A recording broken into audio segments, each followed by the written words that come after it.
Auzubillahiminash-shaytanir-rajeem, Bismillahir-rahmanir-rahim. Assalamu alaikum dear students, myself Ikram Aziz and I'm your biology teacher. अच्छा dear students, as you all know, हम 9th class biology chapter number 3 दी cell study कर रहे हैं. हमने इस chapter में cell के structure, cell की ऑल ऑर्गेनल्स को स्टडी कर लिया है. ठीक है, अगर किसी ने मेरे प्रीवियस लेक्चर नहीं सुने तो मैं डिस्क्रिप्शन बॉक्स में लिंक दे दूंगी, आप मेरे सारे लेक्चर सुन सकते हैं. ठीक है, डियर स्टूडेंट्स, हमने सेल की तमाम ऑर्गेनल्स को स्टडी कर ली है. ठीक है, और आज का जो हमारा टॉपिक है वो है comparison between plant cell and animal cell. आज के लेक्चर में हम एनिमल सेल और प्लांट सेल में कंपैरिजन देखेंगे. ठीक है डियर स्टूडेंट्स, और कंपैरिजन हम देखेंगे on the basis of cell structures and cell organelles. आपके सिलेबस में डियर स्टूडेंट्स बड़ा कॉम्प्लिकेटेड सा टेबल दिया हुआ है. मैंने आपकी आसानी के लिए एक सिंपल टेबल ड्रॉ किया है. मैंने यहाँ पे ऊपर मैंने डिफरेंसेस मेंशन किए हैं. ठीक है, और यहाँ पे आप देखेंगे नीचे यहाँ पे मैंने सिमिलैरिटीज मेंशन की हैं. ठीक है, अच्छा डियर स्टूडेंट्स, सबसे पहले तो हम ना डिफरेंस देख लेते हैं. ठीक है, कि प्लांट सेल में और एनिमल सेल में क्या डिफरेंस है on the basis of cell structures and cell organelles. अच्छा डियर स्टूडेंट्स, इधर मैंने फीचर्स लिखे हैं. ठीक है, आप देखेंगे सारे सेल स्ट्रक्चर और सेल ऑर्गेनल्स हैं. उसके बाद हम वन बाय वन इन्हें डिस्कस करते रहते हैं. ठीक है, कि कौन सी ऑर्गेनल किसमें मौजूद है और किसमें मौजूद नहीं है. ठीक है, सबसे पहले है सेल वॉल. ठीक है, अब मैंने आपको सेल वॉल को ऑलरेडी बताया हुआ है, इसको बड़ा डिटेल मैंने आपको पढ़ाया हुआ है. ठीक है, सेल वॉल क्या होती है? आउटर कवरिंग होती है सेल की. ठीक है, डियर स्टूडेंट्स, ये देखिए ये प्लांट सेल है. ठीक है, और ये है एनिमल सेल. मैं आपको साथ साथ इधर से दिखाती भी जाऊंगी. ठीक है, अब डियर स्टूडेंट्स, मैंने आपको बताया था कि जो प्लांट सेल होता है इसमें सेल वॉल मौजूद होती है. ठीक है, जबकि जो एनिमल सेल होता है ना, इसमें सेल वॉल मौजूद नहीं होती. Animal cell direct cell membrane से स्टार्ट होता है. ठीक है, तो डियर स्टूडेंट्स, प्लांट सेल में सेल वॉल प्रेजेंट है. ठीक है, और प्लांट सेल की जो सेल वॉल है वो सेलुलोज से बनी हुई होती है. ठीक है, जबकि एनिमल सेल में सेल वॉल मौजूद नहीं होती. ठीक है, उसके बाद डियर स्टूडेंट्स हम शेप देख लेते हैं.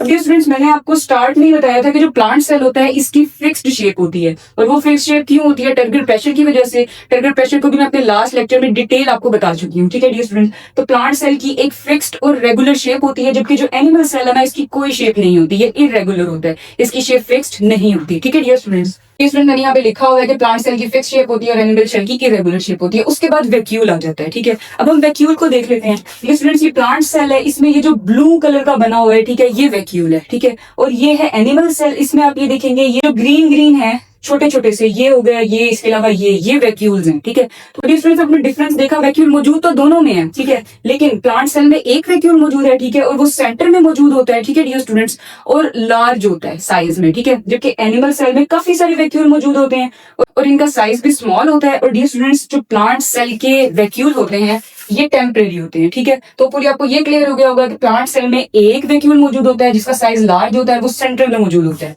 और एनिमल सेल में स्मॉल वैक्यूल मौजूद होते हैं, वो टेम्परेरी होते हैं. ठीक है, उसके बाद डियर स्टूडेंट नेक्स्ट हमारे पास है क्लोरोप्लास्ट. अब क्लोरोप्लास्ट का भी मैंने आपको डिटेल बताया होगा. क्लोरोप्लास्ट एक ऑर्गेनेल है. ठीक है, इसके अंदर क्लोरोफिल मौजूद होता है, जिसकी वजह से जो प्लांट्स होते हैं वो फोटोसिंथेसिस के जरिए अपना फूड खुद प्रिपेयर करते हैं. ठीक है, तो जो क्लोरोप्लास्ट है ये प्लांट सेल में मौजूद होते हैं और एनिमल सेल में मौजूद नहीं होते. ठीक है, अब डियर स्टूडेंट्स हम उनके स्ट्रक्चर पे देख लेते हैं.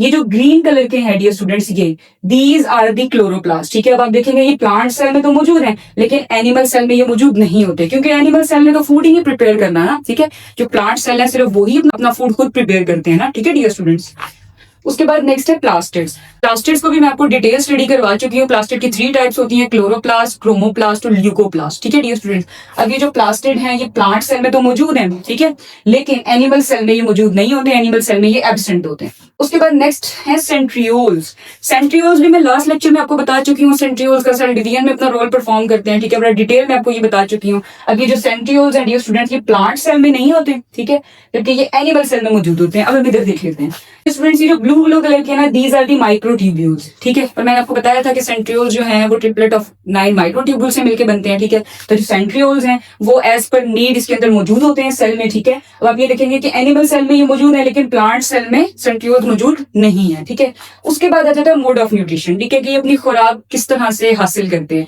तो डियर स्टूडेंट्स, प्लांट्स में क्योंकि क्लोरोप्लास्ट मौजूद होता है, ठीक है, उसकी वजह से ये अपना फूड खुद प्रिपेयर करते हैं, इसलिए प्लांट्स को हम ऑटोट्रॉफ कहते हैं. ठीक है, और इनका जो मोड ऑफ न्यूट्रिशन होगा वो ऑटोट्रॉफिक होगा. ओके स्टूडेंट, जो एनिमल सेल है वो अपना फूड खुद प्रिपेयर नहीं कर सकते, इसलिए हम कहते हैं कि एनिमल सेल्स का मोड ऑफ न्यूट्रिशन जो है वो हेटेरोट्रॉफिक है. ठीक है, यानी एनिमल्स जो है वो हेटेरोट्रॉफ्स होते हैं, वो अपना फूड खुद प्रिपेयर नहीं करते, वो दूसरे प्लांट्स पे या एनिमल्स पे डिपेंड करते हैं फॉर देयर फूड. अच्छा स्टूडेंट्स, उसके बाद नंबर 8 पे हमारे पास है न्यूक्लियस पोजीशन. ठीक है, अब हमने न्यूक्लियस की पोजीशन देखनी है. वैसे तो nucleus plant cell animal cell दोनों में मौजूद होता है, लेकिन इनकी पोजीशन डिफरेंट होती है. ठीक है, अब आप ये देखें, जो प्लांट सेल में वैक्यूल की वजह से वैक्यूल का साइज साइज बड़ा होता है, लार्ज होता है वैक्यूल साइज में, तो उसकी वजह से जो वैक्यूल न्यूक्लियस को साइड पे पुश कर देता है। डियर स्टूडेंट्स, एनिमल सेल में जो न्यूक्लियस है वो सेंटर में मौजूद होता है, ठीक है। वैसे तो डियर स्टूडेंट जितनी भी ऑर्गेनेल्स हैं वो सेल में तैरती रहती हैं, फ्लोटिंग फॉर्म में मौजूद होती हैं, ठीक है, यानी फिक्स्ड नहीं होती, लेकिन फिर भी ये कहा जाता है कि एनिमल सेल में सेंटर में मौजूद होता है न्यूक्लियस, जबकि प्लांट सेल में ड्यू टू लार्ज वैक्यूल जो न्यूक्लियस है वो साइड पे चला जाता है। नेक्स्ट हमारे पास है प्लाज्मोडेस्माटा। प्लाज्मोडेस्माटा वो पोर्स हैं जो सेल वॉल के अंदर मौजूद होते हैं। ये भी जब मैंने आपको सेल वॉल पढ़ाया था तो मैंने आपको बता दिया था, ठीक है। And they are involved in the exchange of material, ठीक है। अब डियर स्टूडेंट्स, सेल वॉल तो सिर्फ प्लांट सेल में मौजूद है ना, एनिमल सेल में तो मौजूद है ही नहीं, तो डेफिनेटली जो प्लाज्मोडेस्माटा होंगे वो भी सिर्फ प्लांट सेल में मौजूद होंगे ना, ठीक है, एनिमल सेल में वो मौजूद नहीं होंगे। ये देखिए dear students, these are the plasmodesmata. ये सेल वॉल है, ठीक है, और सेल वॉल के अंदर पोर्स मौजूद होते हैं, ठीक है, जिन्हें हम प्लाज्मोडेस्माटा कहते हैं। वो सिर्फ प्लांट सेल में मौजूद होते हैं, एनिमल सेल में मौजूद नहीं होते, ठीक है। उसके बाद लास्ट हमारे पास है लाइसोसोम। डियर स्टूडेंट्स, लाइसोसोम्स का मैंने आपको बताया था, लाइसोसोम्स वो ऑर्गेनेल्स हैं, ये डाइजेशन में इन्वॉल्व होती हैं, ठीक है। इनके अंदर एंजाइम्स मौजूद होते हैं, डाइजेस्टिव एंजाइम मौजूद होते हैं, जिसकी वजह से ये डाइजेशन में अपना रोल प्ले करती हैं। स्टूडेंट्स, डाइजेशन का प्रोसेस जो है वो एनिमल सेल में होता है ना, ठीक है, मोस्टली। तो क्या है कि जो लाइसोसोम है वो एनिमल सेल में तो मौजूद होते हैं, एनिमल सेल में जो लाइसोसोम्स होंगे वो साइटोप्लाज्म के अंदर मौजूद होंगे, ठीक है, जबकि डियर स्टूडेंट्स प्लांट सेल में लाइसोसोम मौजूद नहीं होते, ठीक है। अब हम इधर स्ट्रक्चर में देख लेते हैं। ये डियर स्टूडेंट्स लाइसोसोम है, ये रेड कलर के, ये हैं, ठीक है। आप देखेंगे कि ये एनिमल सेल में तो मौजूद है, लेकिन डियर स्टूडेंट्स ये प्लांट सेल में मौजूद नहीं है, ठीक है। तो होपफुली डियर स्टूडेंट्स आपको डिफरेंसेस क्लियर हो गए होंगे, ठीक है। अगर आपको शॉर्ट क्वेश्चन आता है, ठीक है, कि right the differences between plant and animal cell, तो आप इनमें से 2 to 3 डिफरेंस सेम ऐसे ही लिख सकते हैं। आपने एक तरफ फीचर्स लिखने हैं, ठीक है, उसके बाद आपने प्लांट सेल की हेडिंग देनी है, एनिमल सेल की हेडिंग देनी है, और उसके बाद आप ऐसे इसको लिख सकते हैं, ठीक है डियर स्टूडेंट्स। इंशाल्लाह आपको फुल मार्क्स मिलेंगे। इसके अलावा अगर लॉन्ग क्वेश्चन आ जाता है तो आप उसमें भी सेम इसी तरह से इस क्वेश्चन को अटेम्प्ट कर सकते हैं। अब डियर स्टूडेंट्स, हमने डिफरेंसेस तो देख लिए, उसके बाद हमने सिमिलैरिटीज भी देखनी है, क्योंकि डियर स्टूडेंट्स हमें ये भी तो क्वेश्चन पूछा जा सकता है ना कि write down the similarities between plants and animal sales. तो डियर स्टूडेंट्स, हम यहाँ पे ये देख लेते हैं कि प्लांट और एनिमल सेल में कौन सी ऑर्गेनेल्स हैं जो दोनों में मौजूद होती हैं। तो सबसे पहले तो सेल मेम्ब्रेन है, ठीक, प्लांट सेल में भी मौजूद होती है सेल मेम्ब्रेन, और एनिमल सेल में भी मौजूद होती है, ठीक है। उसके बाद सेकंड हमारे पास साइटोप्लाज्म है, ये भी दोनों में मौजूद होता है। फिर न्यूक्लियस है, ठीक है, न्यूक्लियस की पोजीशन चेंज होती है, ठीक है, प्लांट सेल में थोड़ा सा साइड पे हो जाता है और एनिमल सेल में सेंटर में मौजूद होता है, लेकिन मौजूद दोनों में होता है, ठीक है। उसके बाद माइटोकॉन्ड्रिया है। माइटोकॉन्ड्रिया क्या होते हैं? एनर्जी प्रोड्यूस करते हैं, इन्हें सेल का पावर हाउस कहा जाता है, ठीक है। तो डियर स्टूडेंट्स, माइटोकॉन्ड्रिया दोनों में मौजूद होते हैं। देखिए ये माइटोकॉन्ड्रिया है, ठीक है, ये माइटोकॉन्ड्रिया है, प्लांट सेल में भी मौजूद है। इसके अलावा ये देखिए एनिमल सेल में ये माइटोकॉन्ड्रिया, ठीक है डियर स्टूडेंट्स, एनिमल सेल में भी माइटोकॉन्ड्रिया मौजूद है, ठीक है डियर स्टूडेंट्स। उसके बाद नेक्स्ट हमारे पास है राइबोसोम्स। अच्छा, राइबोसोम्स भी डियर स्टूडेंट्स दोनों में मौजूद होते हैं। राइबोसोम्स का क्या फंक्शन है? प्रोटीन सिंथेसिस है, ठीक है। हम देख लेते हैं कि राइबोसोम्स किधर मौजूद है। ये देखिए, ये दीज आर दी राइबोसोम्स, ठीक है डियर स्टूडेंट्स। और इनमें भी देखिए डियर स्टूडेंट्स, इनमें भी राइबोसोम्स मौजूद है, ठीक है। ये प्लांट और एनिमल सेल दोनों में राइबोसोम मौजूद होते हैं। उसके बाद डियर स्टूडेंट्स एंडोप्लाज्मिक रेटिकुलम है। एंडोप्लाज्मिक रेटिकुलम की 2 टाइप्स होती हैं, smooth endoplasmic reticulum and rough endoplasmic reticulum. तो डियर स्टूडेंट्स, एंडोप्लाज्मिक रेटिकुलम भी दोनों में मौजूद है। ये देखेंगे, मैंने ये भी आपको डिटेल स्टडी करवाया था। ये रफ एंडोप्लाज्मिक रेटिकुलम है जिनके ऊपर डॉट्स हैं, और जिनके ऊपर डॉट्स नहीं है these are the smooth endoplasmic reticulum. Same ऐसे डियर स्टूडेंट्स एनिमल सेल में भी आप ये देखें, ये रफ एंडोप्लाज्मिक रेटिकुलम है, ठीक है, और ये जो ब्लू कलर के हैं, ठीक है, these are the smooth endoplasmic reticulum. Rough endoplasmic reticulum पे राइबोसोम अटैच होते हैं, ठीक है, स्मूथ एंडोप्लाज्मिक रेटिकुलम पे राइबोसोम अटैच नहीं होते। उसके बाद नेक्स्ट है dear students Golgi apparatus, DNA and vacuole, ठीक है। डियर स्टूडेंट्स, मैं आपको इसका बता देती हूँ। डियर स्टूडेंट्स, आप यहाँ पे देखेंगे ये गोल्गी apparatus है, ये रेड कलर के, ठीक है, these are the Golgi apparatus। ये प्लांट सेल में भी मौजूद है। उसके बाद ये देखें dear students, these are the Golgi apparatus, animal cell में भी मौजूद है, दोनों में मौजूद है। उसके बाद डियर स्टूडेंट्स डीएनए, क्योंकि न्यूक्लियस इसमें भी मौजूद है, इसमें भी मौजूद है, न्यूक्लियस के अंदर डीएनए होता है, ठीक है। तो प्लांट और एनिमल सेल दोनों में न्यूक्लियस मौजूद होता है। और एंड पे आ जाते हैं वैक्यूल। वैक्यूल भी प्लांट सेल में भी मौजूद है, एनिमल सेल में भी मौजूद है, लेकिन बस उनके साइज का फर्क है, ठीक है, और नंबर का फर्क है। तो होपफुली डियर स्टूडेंट्स आपको डिफरेंस और सिमिलैरिटीज की समझ आ गई होगी। आपने इसको बिल्कुल इसी तरह से अटेम्प्ट करना है। आप इस टेबल को नोट भी कर सकते हैं, ठीक है, अपने पास। अच्छा डियर स्टूडेंट्स, हमने कंपैरिजन देख लिया प्लांट सेल का और एनिमल सेल का। इसके बाद डियर स्टूडेंट्स हमने स्ट्रक्चरल एडवांटेजेस देखने हैं प्लांट सेल के और एनिमल सेल के। तो इसके बाद डियर स्टूडेंट्स हम अपने दूसरे टॉपिक की तरफ चलते हैं, जो है structural advantages of plant cells and animal cells. Dear students, topic start करने से पहले मैं आपसे कुछ क्वेश्चन पूछना चाहूंगी और कुछ इन्फॉर्मेशन आपके साथ शेयर करूंगी। फ्रेंड्स, आपको ये तो पता है ना कि जो प्लांट्स होते हैं वो मूव नहीं कर सकते, ठीक है, वो अपनी जगह पे ही फिक्स रहते हैं, और जो एनिमल होते हैं वो मूव कर सकते हैं, ठीक है। तो आपने कभी ये सोचा कि ऐसा क्यों है? प्लांट्स जो है वो मूव क्यों नहीं कर सकते और एनिमल्स क्यों मूव कर सकते हैं? ये स्टूडेंट्स, अब आप प्लांट्स को एज अ बिल्डिंग इमेजिन करें, ठीक है, और एनिमल को एज अ कार इमेजिन करें। जैसे जो बिल्डिंग होती है वो अपनी जगह पे फिक्स रहती है, ठीक है, लेकिन जो एनिमल्स हैं वो फिक्स नहीं है ना, वो तो मूव कर सकते हैं, ठीक है डियर स्टूडेंट्स। अब जो बिल्डिंग है उसको सपोर्ट चाहिए, ठीक है, उसको सपोर्ट चाहिए ना, उसको मजबूती चाहिए, वो स्ट्रांग होनी चाहिए। लेकिन जो एनिमल सेल है उनको फ्लेक्सिबिलिटी चाहिए मूव करने के लिए, ठीक है। अब ये सब कुछ इन दोनों में आता कैसे है? दोनों सेल हैं, दोनों लिविंग हैं, ठीक है, और दोनों ही यूकेरियोटिक सेल्स हैं, ठीक है। लेकिन डियर स्टूडेंट्स इनके जो स्ट्रक्चर्स है ना इनके अंदर वो डिफरेंट है, ठीक है। डियर स्टूडेंट्स इन दोनों सेल्स का जो सर्वाइवल है वो इनके स्ट्रक्चर पे ही डिपेंड करता है, ठीक है। हालांकि दोनों लिविंग ऑर्गेनिजम्स हैं लेकिन इन्हें नेचुरली इस तरह से डिजाइन किए गए हैं, ठीक है।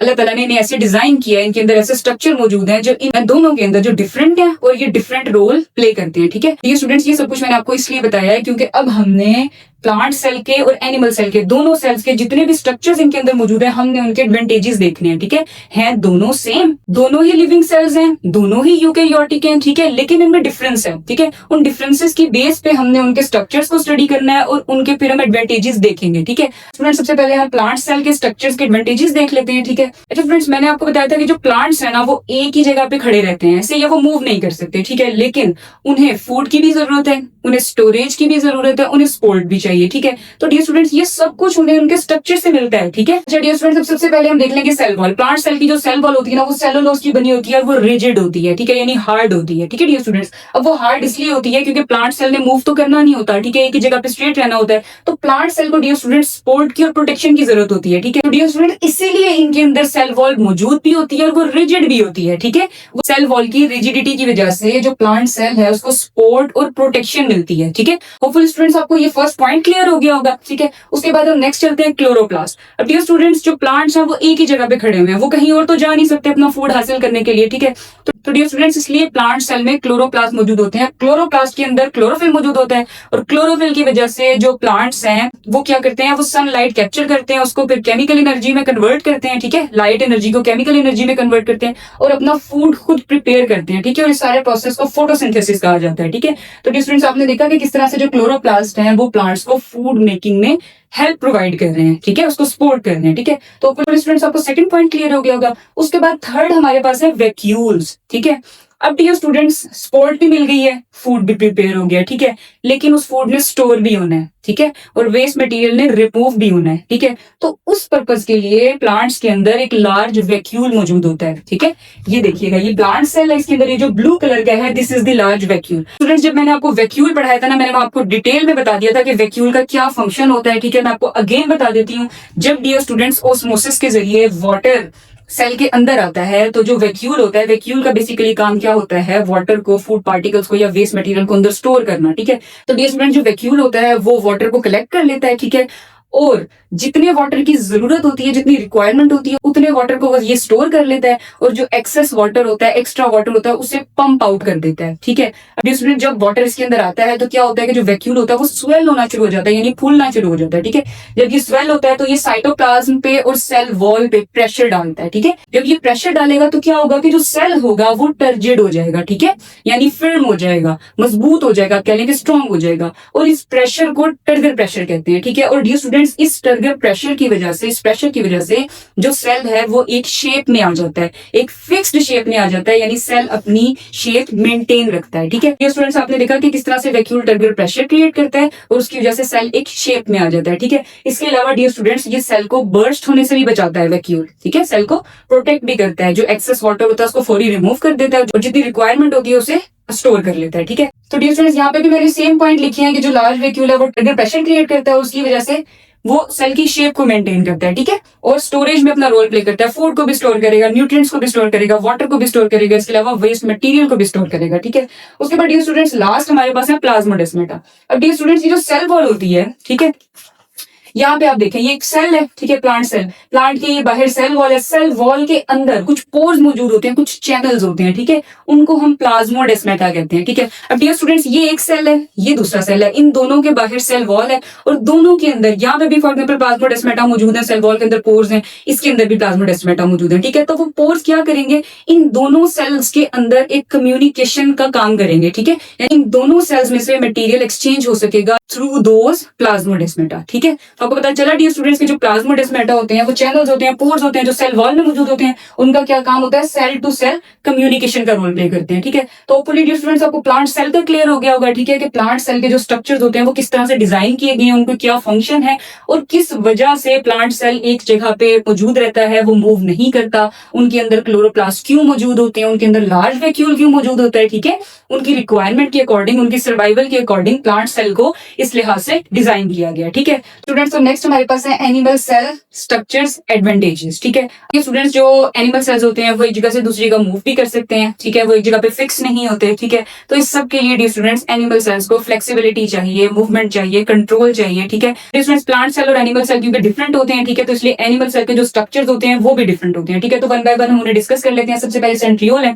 ठीक है, डियर स्टूडेंट जो सेंट्रियोल होते हैं, ठीक है, उनका क्या रोल होता है, वो स्पिंडल फॉर्मेशन में हेल्पफुल होते हैं। ठीक है, मैंने आपको बताया था कि जब सेल डिवाइड होता है तो क्या होता है कि दो सेंट्रियोल बन जाते हैं। ठीक है, और वो ऑपोजिट पोल पे चले जाते हैं सेल के। अब दोनों सेंट्रियोल जो है वो स्पिंडल फाइबर्स बना देंगे और वो स्पिंडल फाइबर्स क्रोमोसोम के साथ अटैच हो जाएंगे और क्रोमोसोम को अपनी तरफ खींचेंगे। ठीक है, तो क्या होगा कि सेम नंबर ऑफ क्रोमोसोम एक सेल में चले जाएंगे, सेम नंबर ऑफ क्रोमोसोम दोनों सेल में चले जाएंगे, क्योंकि सेल डिवीजन में जो सेल होता है उसने बेसिकली दो आइडेंटिकल कॉपीज बनानी होती है। ये सब कुछ मैं आपको प्रीवियस लेक्चर में बड़ा डिटेल पढ़ा चुकी हूँ। ठीक है, इसके अलावा हम सेल डिवीजन को नेक्स्ट जो हमारा चैप्टर है सेल साइकिल, उसमें फिर हम डिटेल स्टडी करेंगे। ठीक है, तो डियर स्टूडेंट्स प्लांट सेल में सेंट्रियोल मौजूद होते हैं। ठीक है, जो स्पिंडल फॉर्मेशन में और सेल डिवीजन में अपना रोल प्ले करते हैं। ठीक है, इसके अलावा डियर स्टूडेंट जो सेंट्रियोल्स होते हैं ये बेसल बॉडीज भी बनाते हैं। ठीक है, और बेसल बॉडीज से फिर आगे क्या बनते हैं, सीलिया और फ्लेजेला बनते हैं। ठीक तरह से डियर स्टूडेंट सेंट्रियोल जो है वो एनिमल सेल के लिए इंपॉर्टेंट है। ठीक है, उसके बाद नेक्स्ट आ जाते हैं लाइसोसोम्स। और एनिमल जो है वो फूड इनटेक करते हैं और उनमें डाइजेशन होती है, यानी इंजेशन भी होती है और डाइजेशन भी होती है। ठीक है, तो उस पर्पस के लिए डियर स्टूडेंट्स इनमें लाइसोसोम्स मौजूद होते हैं। ठीक है, स्टूडेंट जो लाइसोसोम्स होते हैं उनमें डाइजेस्टिव एंजाइम्स मौजूद होते हैं। ठीक है डियर स्टूडेंट्स, जैसे ही हम फूड इनटेक करते हैं, ठीक है, तो क्या होता है, जो लाइसोसोम्स होते हैं वो लाइसोजाइम एंजाइम प्रोड्यूस करते हैं। ठीक है, जिससे क्या होता है, डाइजेशन होती है, ब्रेक डाउन होती है फूड की। और डियर स्टूडेंट्स के साथ साथ जो वेस्ट मटेरियल होता है लाइसोसोम उसको भी रिमूव कर देते हैं। ठीक है डियर स्टूडेंट्स, उसके बाद नेक्स्ट हमारे पास है सीलिया और फ्लैजेला। मैंने आपको स्टूडेंट्स बताया था ना कि एनिमल्स जो है वो मूव कर सकते हैं। ठीक है, एनिमल सेल में सीलिया और फ्लैजेला मौजूद होते हैं। स्टूडेंट्स मैंने आपको लास्ट लेक्चर में जो सेंट्रियोल्स पढ़ाए थे, मैंने आपको बताया था कि जो सेंट्रियोल्स हैं ये बेसल बॉडीज बनाते हैं। ठीक है, और उन बेसल बॉडी से ही सीलिया और फ्लैजेला बनते हैं। ठीक है, मैंने अपने लास्ट लेक्चर में एक पेल्विशियम का स्ट्रक्चर बनाया था और एक यूग्लिना का स्ट्रक्चर बनाया था। बेसिकली डियर स्टूडेंट सीलिया और फ्लैजेला जो है ये हेयर लाइक प्रोजेक्शंस हैं। ठीक है, जो सीलिया है ये पैरामीशियम में मौजूद होते हैं, उसकी बॉडी पे छोटे छोटे से हेयर्स होते हैं। ठीक है, और जो फ्लैजेला है ये यूग्लिना में मौजूद होते हैं, इसके अलावा स्पर्म सेल्स में भी मौजूद होते हैं। ठीक है, फ्लैजेला एक होता है। ठीक है, और जो सीलिया होते हैं ये काफी सारे होते हैं। ठीक है डियर स्टूडेंट, लेकिन इन दोनों का जो फंक्शन है वो है मूवमेंट, यानी एक जगह से दूसरी जगह मूवमेंट में, लोकोमोशन में, ये सेल को स्विम करने में ना, तैरने में मदद देते हैं। ठीक है डियर स्टूडेंट, यहाँ पे मैंने एक सेल लिखा है स्पर्म सेल। अब जो स्पर्म सेल्स होते हैं उनमें एक फ्लैजेलम अटैच होता है। ठीक है, वो जो फ्लैजेलम है डियर स्टूडेंट्स वो क्या करता है, वो उसको हेल्प करता है स्विम करने में। जो स्पर्म है वो स्विम करता करता जो है वो एग के पास जाता है और फिर उसके बाद वहां पे फर्टिलाइजेशन होती है। ठीक है, तो डियर स्टूडेंट्स आपने देखा कि किस तरह से सीलिया और फ्लैजेला मूवमेंट में अपना रोल प्ले करते हैं। लास्ट हमारे पास है नो सेल वॉल। अब डियर स्टूडेंट्स जिस तरह से प्लांट्स के अंदर सेल वॉल मौजूद होती है, ठीक है, अगर एनिमल्स में भी सेल वॉल मौजूद होती तो क्या होता, हम तो एक जगह से दूसरी जगह मूव ही ना कर पाते, ऐसे ही होता ना। तो डियर स्टूडेंट्स इसीलिए एनिमल सेल्स में सेल वॉल मौजूद नहीं होती, क्योंकि हमने एक जगह से दूसरी जगह मूव करना होता है, हमें फ्लेक्सिबिलिटी चाहिए, हमें मूवमेंट के लिए, आर्म मूवमेंट के लिए, लेग मूवमेंट के लिए, इसके अलावा हमें एक जगह से दूसरी जगह मूव करना है। ठीक है, तो डियर स्टूडेंट इस वजह से अल्लाह ताला ने एनिमल सेल्स में सेल वॉल नहीं रखी। ठीक है, मैंने आपको बताया था ना कि इनमें सेल वॉल होती है, ये फिक्स्ड होते हैं, इनमें सेल वॉल नहीं होती, जिसकी वजह से ये फ्लेक्सिबल होते हैं। ठीक है, और अपनी शेप को चेंज कर सकते हैं। ठीक है, जिस तरह से dear students white blood cells होते हैं, जब भी कहीं पे भी हमारी बॉडी में कोई इंजरी होती है, कोई इन्फेक्शन होता है, तो क्या होता है कि व्हाइट ब्लड सेल्स अपनी पोजीशन चेंज करके, मूवमेंट करके वहां पे जाते हैं। ठीक है, और इन्फेक्शन कंट्रोल में अपना रोल प्ले करते हैं। ठीक है डियर स्टूडेंट्स, आपने देखा कि प्लांट सेल और एनिमल सेल दोनों हैं तो लिविंग सेल्स, दोनों ही यूकैरियोटिक सेल्स हैं, लेकिन इनका लाइफस्टाइल डिफरेंट है। ठीक है, और उस डिफरेंट लाइफस्टाइल की वजह से इनके अंदर डिफरेंट सेल स्ट्रक्चर मौजूद हैं, जिनके फंक्शन भी डिफरेंट हैं। ठीक है,